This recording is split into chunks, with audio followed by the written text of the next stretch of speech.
You know what nobody talks about? The heartbreak that comes after the diagnosis. Not just the pain in your body, but the grief that creeps in when you realize how much of your life this illness has taken from you. Grief is a strange thing, and endometriosis taught me how deep it can go. Hey, I'm Patricia, and this is my Endo Talks. Are you listening? Today's episode is one of the most personal I've recorded.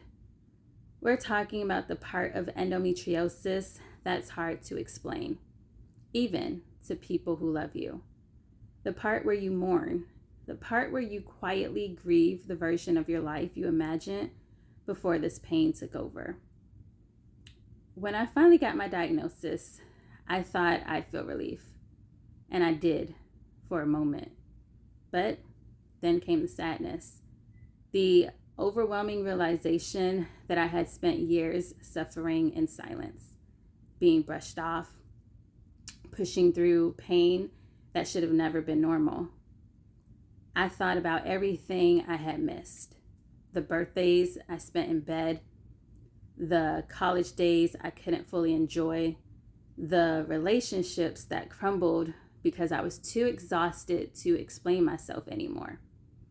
The plans I kept canceling until people stopped inviting me. I didn't just lose time. I lost pieces of myself. I grieved the version of me who wasn't sick. The girl who used to be spontaneous, full of energy, excited about the future. That version slowly faded, and I didn't even notice because I was so busy surviving, and it hurts. It still does. What I didn't know at the time is that this kind of grief is real. It's called chronic illness grief. And it's not about one big loss. It's about 1,000 small ones. Every missed opportunity, every "I'll come next time," every smile you fake when your body is screaming. People say, "But you don't look sick."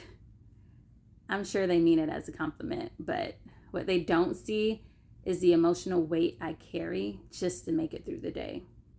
I'm still grieving, and that's okay, because this grief, it means I remember who I used to be, and I'm learning how to carry her with me while making space for who I'm becoming. If you're grieving too, let me say this: you're not weak, you're not dramatic, and you're not too sensitive.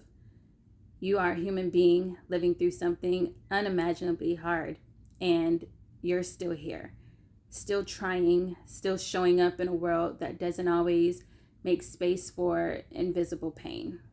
That is strength, and it deserves to be seen. So I want to hear from you. What's something you've had to grieve because of endometriosis? A dream, a version of yourself, a moment that never happened? Leave a comment below or DM me on Instagram at my Endo Talks. I may share a few in future episodes because your story matters.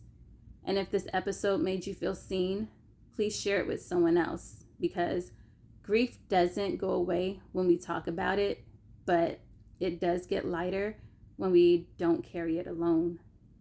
Next episode, we're talking about how endo impacts relationships. But for now, take a breath, take care of your heart, and remember, my Endo Talks. Are you listening?